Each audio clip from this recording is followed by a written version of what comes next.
Second world war తర్వాత ఎన్నడూ లేని విధంగా ప్రపంచం ఇప్పుడు తీవ్ర అస్థిర పరిస్థితులను ఎదుర్కొంటుంది. అనేక చోట్ల యుద్ధాలు జరుగుతున్నాయి, బాంబులు కురుస్తున్నాయి. చాలా ప్రాంతాల్లో యుద్ధ వాతావరణం నెలకొంది. రష్యా యుక్రెయిన్ మధ్య వార్ 3.5 సంవత్సరాలుగా సాగుతూనే ఉంది.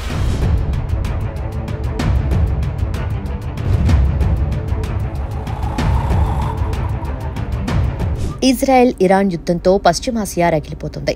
చైనా తైవాన్ టెన్షన్స్, ఉత్తర కొరియాతో దక్షిణ కొరియా, జపాన్ ఉద్రిక్తతలు, ఆఫ్రికాలో అంతర్యుద్ధాలు, భారత్ పాక్ మధ్య ఘర్షణలు జరుగుతున్నాయి.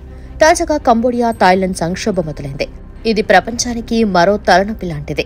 తాజాగా సరిహద్దు వివాదం మొదలటంతో థాయ్ వాయుసేనకు చెందిన F-16 యుద్ధ విమానాలు రంగంలోకి దిగి టమోన్ థోమ్ ఆలయ ప్రదేశంలో బాంబింగ్ చేశాయి. ఇక క్షేత్రస్థాయిలో కంబోడియా సేనలు శతజ్ఞులతో దాడులు చేస్తున్నాయి. దాదాపు 40,000 మంది ప్రజలు ఈ సైనిక ఘర్షణల ప్రాంతంలో ఉన్నారు. ఈ ఏడాది మేలో జరిగిన థాయిలాండ్ దాడిలో ఒక కంబోడియన్ సైనికుడు మృతి చెందటం ఘర్షణ తీవ్రంగా మారడానికి కారణమైంది. థాయ్ కంబోడియాల మధ్య 508 మైళ్ల సరిహద్దుంది. ఇరు దేశాలు శాంతియుతంగా కలిసి ఉంటున్నప్పటికీ సరిహద్దులు మాత్రం తరచూ ఘర్షణలతో రగులుతున్నాయి. ముఖ్యంగా ప్రముఖ ఆలయాలున్న పర్వతాలు, అరణ్య ప్రాంతాల కోసం ఈ పోరాటం జరుగుతుంది.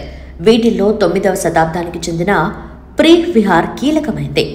ఈ ఆలయ సెంటిమెంట్ ఇరు దేశాల ప్రజల్లో బలంగా ఉంది. ఈ దేవాలయం కేంద్రంగా తరచూ వివాదాలు తలెత్తుతున్నాయి. 2008-11 మధ్య పలుసార్లు ఘర్షణలు జరిగాయి. సరిహద్దుల్లోని వేల మంది ఇళ్లనొదిలి పారిపోయారు. ఇక ఈ ఏడాది జరిగిన ఘర్షణలో కంబోడియా సైనికుడు మృతి చెందడం ఆ దేశ ప్రజల్లో జాతీయవాద సెంటిమెంట్ ను రగిలించింది. ఇటీవల కాలంలో ఇరు దేశాల మధ్య మందు పాత్రల అంశం కీలకంగా మారింది. వివాదాస్పద ప్రదేశాల్లో ల్యాండ్ మైన్లు పేరటంతో థాయిలాండ్ సైనికులు గాయపడ్డారు. థాయ్ ఇది తమ ప్రదేశంలో జరిగిందని చెబుతూ ఉండగా, కంబోడియా మాత్రం ప్రీహ్ విహార్ ఆలయ పరిసరాల్లో చోటు చేసుకుందని వాదిస్తోంది.